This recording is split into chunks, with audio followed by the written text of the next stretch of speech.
सकूत ढाका और पाक आर्मी और इंडियन आर्मी का रोल, उसके बाद सन 1971 की जंग के असल मुहर्रिकात, मुक्ति बाहिनी और अल बदर और अल शम्स की स्टोरी।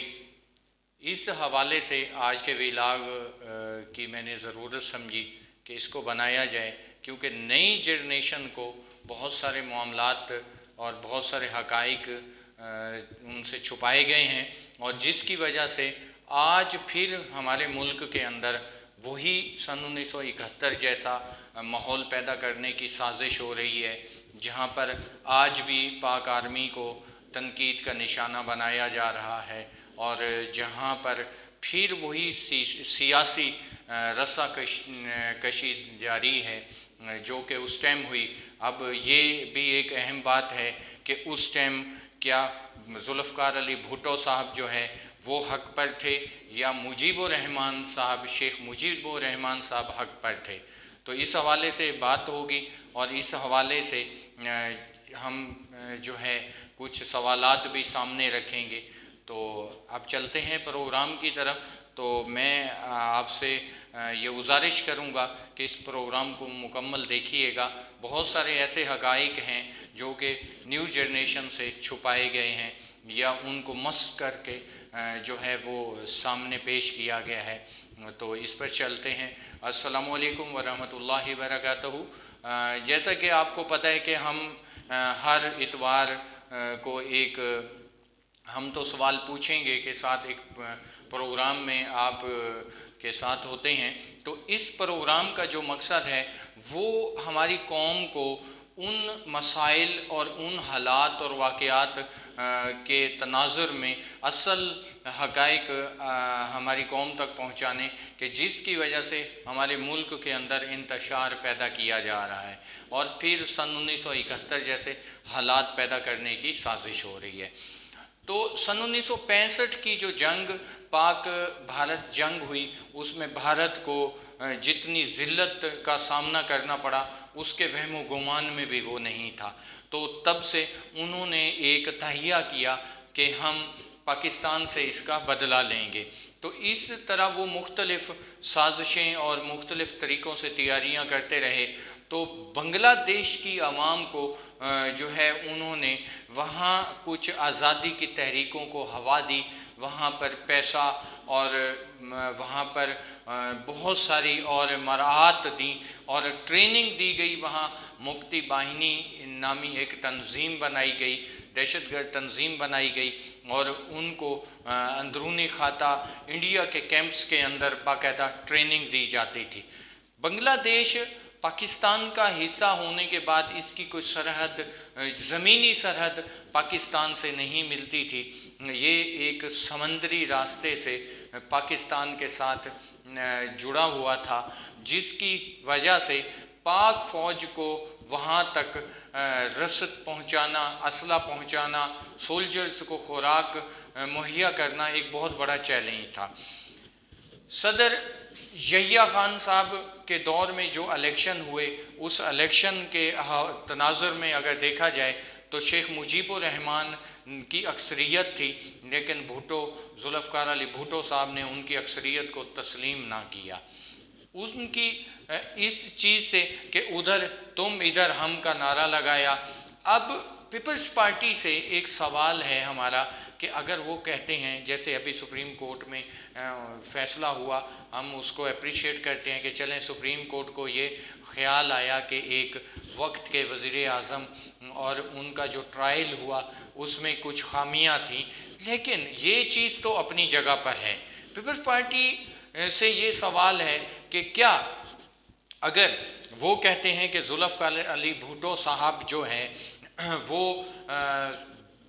बांग्लादेश और पाकिस्तान की अलहदगी के वक्त जो है हक बजानिब थे और शेख मुजीबुर रहमान की साजिश थी, तो फिर पीपल्स पार्टी को ये बात तस्लीम करनी पड़ेगी कि उस टाइम पाक आर्मी जो है वो भी हक पर थी फिर, क्योंकि पाक आर्मी ने तो वहाँ फ़ाइट की मुक्ति बाहिनी के ख़िलाफ़, और उसके बाद इंडियन आर्मी के ऑन ड्यूटी ऑफिसर्स, हमारे पास रिकॉर्ड है और कोई अगर हमसे पूछना चाहता है तो हम उनको रिकॉर्ड दे सकते हैं कि जो है बाकायदा से वहाँ इंडियन आर्मी के ऑफिसर्स ने मुक्ति बाहिनी को ट्रेनिंग भी दी और सिविल ड्रेस के अंदर उनकी कमांड भी की। तो ये वो मामलात थे।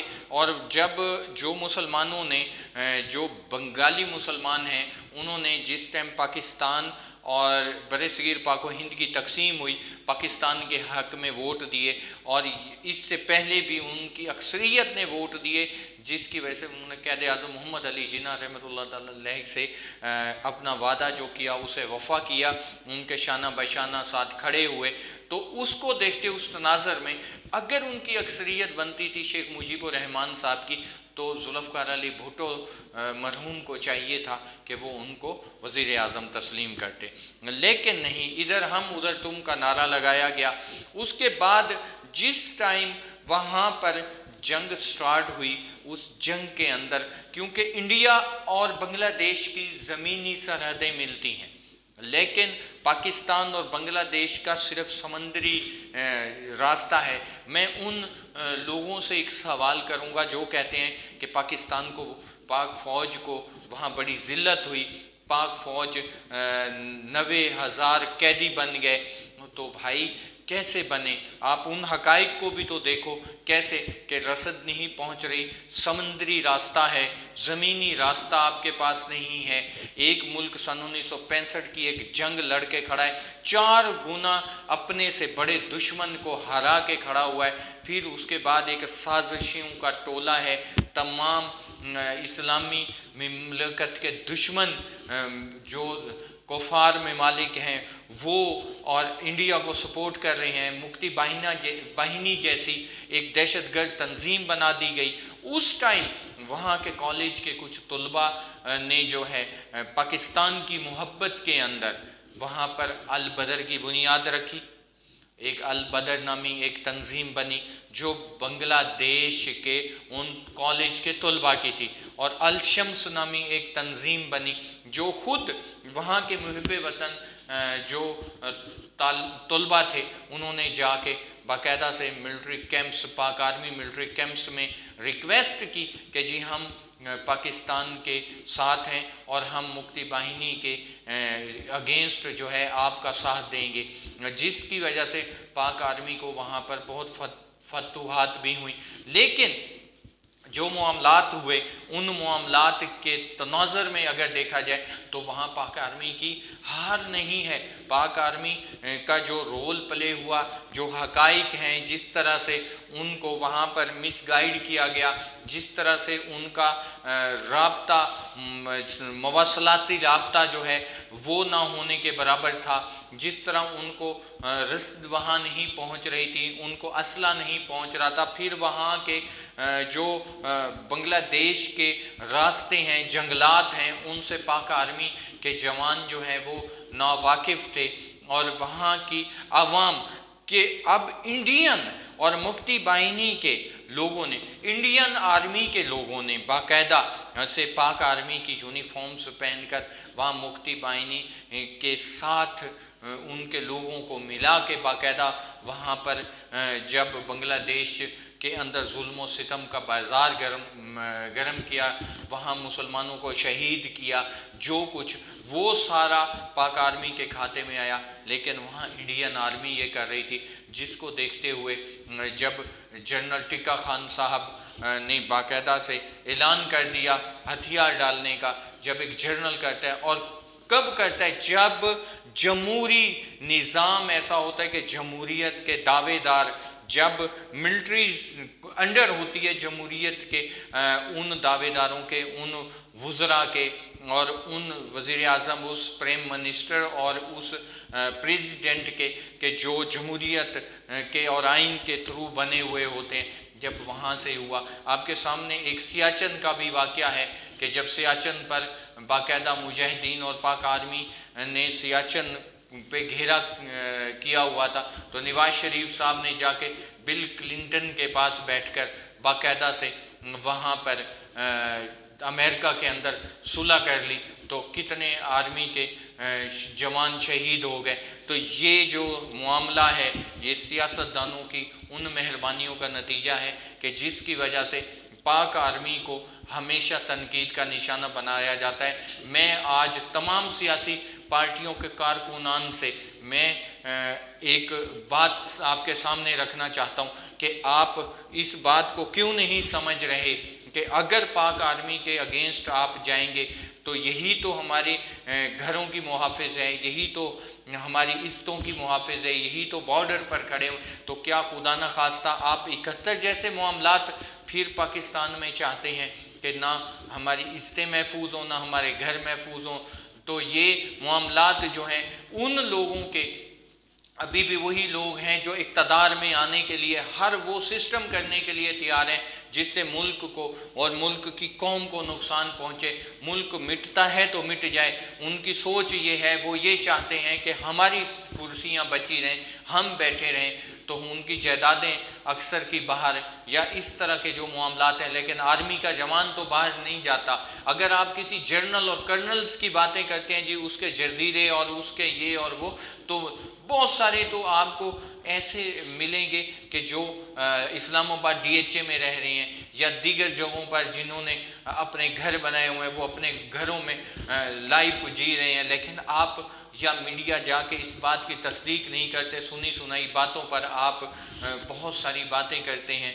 इससे आप देखें, एक बात आज मैं आपको कहता हूँ, एक बात आज आपको मैं आम आवाम को समझाने जा रहा हूँ। क्या पाक आर्मी के अंदर पठान फौजी नहीं है, पठान ब्रिगेडियर नहीं है, पठान कर्नल नहीं है, पठान 4 स्टार जनरल नहीं है, पठान मेजर जनरल नहीं है?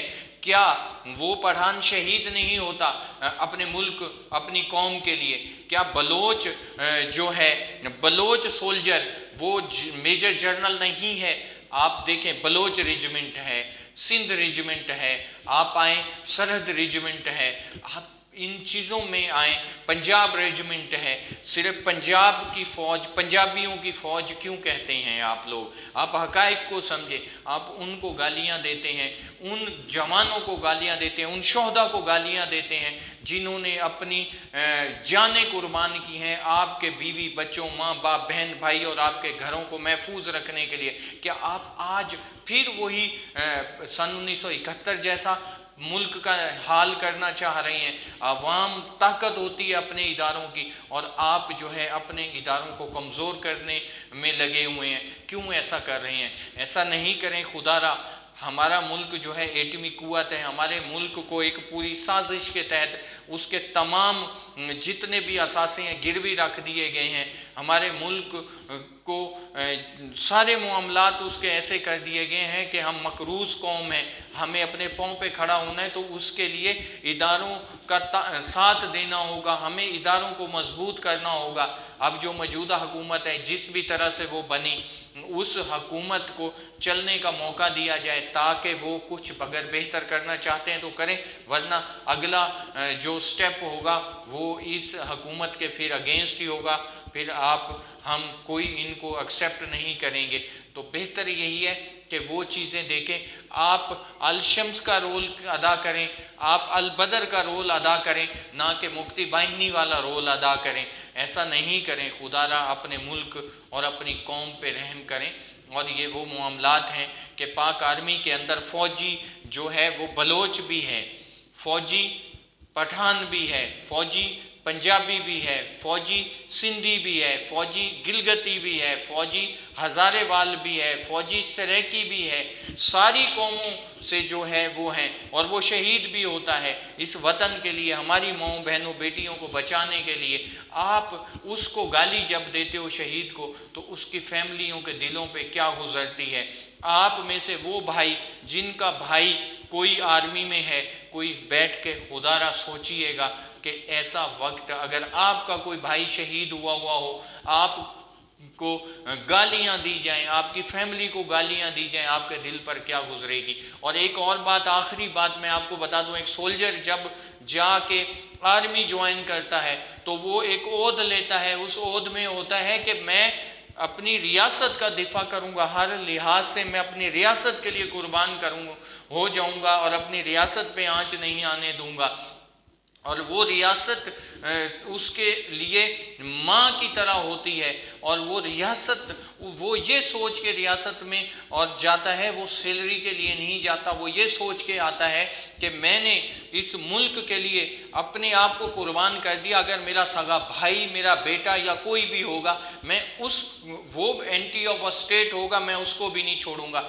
जब वो इस तर्ज पे आता है, ये सोच लेकर वो आता है, वो जो यूनिफॉर्म पहनता है वो उसका कफन होता है, जब वो इस तरह होता है, आप ये समझते हैं, ये सियासतदान ये समझते हैं कि वो इनके गलत करतूतों को देख के खामोशी इख्तियार करेगा, नहीं करेगा। वो कंप्रोमाइज़ करता है, एक लिमिट तक करता है कि मेरे वतन के ये सियासतदान जो हैं ये जमहूरियत को चलाने वाले हैं, क्योंकि जमहूरियत का पूरी दुनिया में प्रचार हो रहा है, इसको चलाने वाले जो हैं ये यही सियासतदान है, इनको मौका दिया जाए। लेकिन जब सियासतदान अपनी लिमिट क्रॉस करता है तो फिर वो सियासतदान कहाँ जाता है? वो जेल में ही जाता है। मैं आपको बताऊं, इमरान खान साहब 25 साल से एक मायानाज कैरेक्टर होने के बावजूद भी क्यों नहीं जीत रहे थे? किस लिए नहीं जीतते थे? फिर आप कुछ लोग, यही पाकिस्तानी हमारी कौम थी, कहते थे पाक आर्मी की गोद में बैठ के ये आ गया है और इक़्तिदार में आ गया, फिर वही कि पाक आर्मी की गोद से उतर गया है जी, तो ये वो है। कोई अगर ये बात हम आवाम की ही अगर सच मान ले तो फिर मुझे बताएं कि क्या वो क्या था, अब क्या है? फिर उसके बाद ये हुकूमत आई तो ये क्या है? ये सवाल आप खुद सोचिए, अपने ज़मीर से सोचिए, अपनी सोच से सोचिए। माशाअल्लाह से मेरी कौम जो है पढ़ी लिखी, एजुकेटेड है, आपको समझ आ जाएगी। खुदारा ये वतन हमारा है, हमें वतन के लिए जीना मरना है। हम कौमों में, हम फ़िरकों में ना बटें, हम अपने मुल्क को महफूज रखें तो हमारे घर, हमारे कारोबार और हमारी इज़्ज़तें महफूज होंगी। मेरी आज की जो बातें हैं वो कई मेरे भाइयों को नागवार गुजरेंगी, मैं उसके लिए माज़रत चाहता हूँ, लेकिन मेरा मकसद यही है कि आप अपने मुल्क के लिए मुखलिस हो जाएं, और हमारे इदारों में भी वो लोग जो इस वतन के लिए किसी भी तर्ज पे अगर वो उनके सोच में थोड़ा सा भी 19-20 है, तो उनसे भी मैं यही कहूँगा कि आप जो है अपना किबला दुरुस्त करें। अगर नहीं तो फिर ये सोच लें ऐसा वक्त ना हो कि आपको आवाम को जवाब देना मुश्किल हो जाए। और आवाम से भी यही है कि आप सब्र व तहम्मुल का मुज़ाहरा करते हुए अपने मुल्क के इदारों को मजबूत करें। अस्सलामु अलैकुम व रहमतुल्लाहि व बरकातहू।